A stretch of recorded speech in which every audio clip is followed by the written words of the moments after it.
Hello guys, welcome to our channel Sahasra blogs and all in one. ఈరోజు మనం మామిడికాయ నిలువ పచ్చడిని ఎలా పెట్టాలో చూసేద్దాం. ఇది వచ్చేసి తెలంగాణ పద్ధతిలో. ముందైతే మనం పచ్చడి మామిడికాయలను తీసుకొని ముందు రోజు రాత్రి నీళ్ళల్లో నానబెట్టాలి. నెక్స్ట్ డే మార్నింగ్ ఈ మామిడికాయలను తడి లేకుండా తుడుచుకోవాలి. తర్వాత ఈ మామిడికాయలకు ఉన్న తడిమ మరియు జిగురుని నీట్గా తుడిచేసుకోవాలి. తర్వాత ఈ మామిడికాయలను మనకు కావాల్సిన సైజులో కట్ చేసుకోవాలి. మేము తీసుకున్నది కొన్ని మామిడికాయలు కాబట్టి మేము ఇంట్లోనే కట్ చేసుకున్నాము. తర్వాత ఈ ముక్కలను తడి లేకుండా నీట్గా తుడుచుకొని ముక్కల మీద ఉన్న జీడి మరియు ఈ సన్న లేయర్ని తీసేసుకోవాలి. ఇలా అన్ని ముక్కలకు ఉన్న జీడి మరియు ఆ సన్న లేయర్ని తీసి ఒక పొడి వస్త్రంతో తడి లేకుండా శుభ్రం చేసుకోవాలి.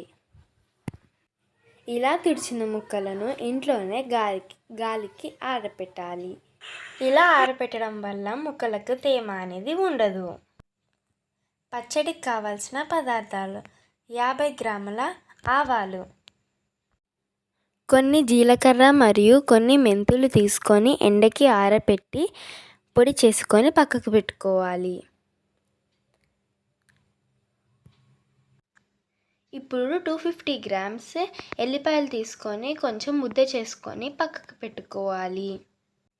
ఇప్పుడు కడాయిలో నూనె వేసి వేడి చేసుకోవాలి. నేను తీసుకున్న మామిడికాయలకు 1/2 kg పల్లి నూనె పట్టింది. ఇప్పుడు వేడవుతున్న నూనెలో జీలకర్ర, ఆవాలు మరియు మెంతులు వేసి బాగా కలుపుకోవాలి.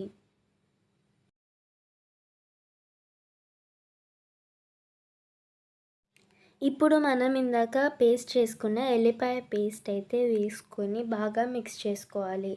ఇలా మిక్స్ చేసుకున్నాక స్టవ్ ఆఫ్ చేసి నూనెని బాగా చల్లారనివ్వాలి. ఇలా చల్లారిన నూనెని పక్కకు పెట్టుకోవాలి.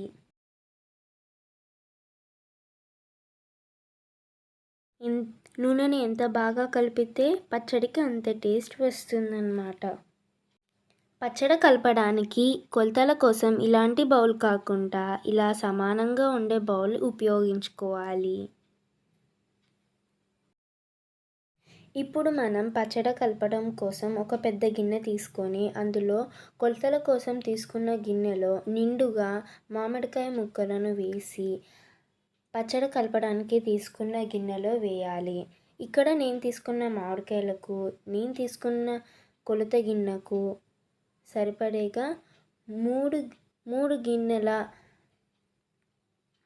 మామిడికాయలు పట్టాయి. అంటే 1.5 కిలోల మామిడికాయలు అయితే పట్టాయి అన్నమాట. ఇందులో కొంచెం పసుపు అయితే మిక్స్ చేస్తున్నాము. తర్వాత ఇది వచ్చేసి పచ్చడి కారం కాబట్టి కొలత గిన్నెకు కొంచెం తక్కువగా ఉండే వరకు అయితే కారం తీసుకొని మామిడికాయల మీద వేసేస్తున్నాను అన్నమాట. పచ్చడి కారం ఎక్కువగా కారంగా ఉండదు కాబట్టి ఈ కారం అయితే యూజ్ చేస్తున్నాము. కొంచెం ఎక్కువగానే తీసుకున్నాము. ఇప్పుడు మనము ఉప్పు అయితే తీసుకోవాలి. ఉప్పు అయితే కొలత గిన్నెకి సగం వరకు అయితే తీసుకుంటున్నాం అన్నమాట. ఇలా ఉప్పు కూడా వేసుకోవాలి మనము. ఇక్కడైతే నేను ఆవపిండి అయితే వేస్తున్నాను అన్నమాట. ఆవపిండి కూడా మనకు కావాల్సినంత వేసుకోవాలి. తర్వాత జీలకర్ర మరియు మెంతి పొడి మిక్స్డ్ పొడి అన్నమాట. ఇది కూడా వేసుకుంటున్నాను అన్నమాట. ఇది కూడా వేసుకోవాలి. తర్వాత వచ్చేసి మనం పేస్ట్ చేయంగా మిగిలిన ఎల్లిపాయలను అయితే వేసుకోవాలన్నమాట. అంటే కొన్ని ఎల్లిపాయలను మనం పేస్ట్ అయితే చేసాం కదా, ఇవైతే మిగిలిన ఎల్లిపాయలు అన్నమాట. సో ఇవి కూడా వేసుకుంటున్నాను. ఇవి వేసుకోవాలి. సో ఇవన్నీ వేసేసుకొని దీన్నైతే మంచిగా కలుపుకోవాలన్నమాట. సో నూనె వేయకముందే దీన్ని బాగా మిక్స్ చేసుకోవాలి. సో దట్ ముక్కలకైతే ఇవన్నీ మసాలాలన్నీ పడతాయి అన్నమాట. ఇప్పుడైతే మనం చల్లార్చిన నూనె ఉంది కదా, దీన్ని చూసారు ఎలా అయిందో. సో దీన్ని అయితే బాగా మిక్స్ చేసుకోవాలి. సో బాగా మిక్స్ చేసుకొని ఇందులో అయితే వేసుకోవాలన్నమాట.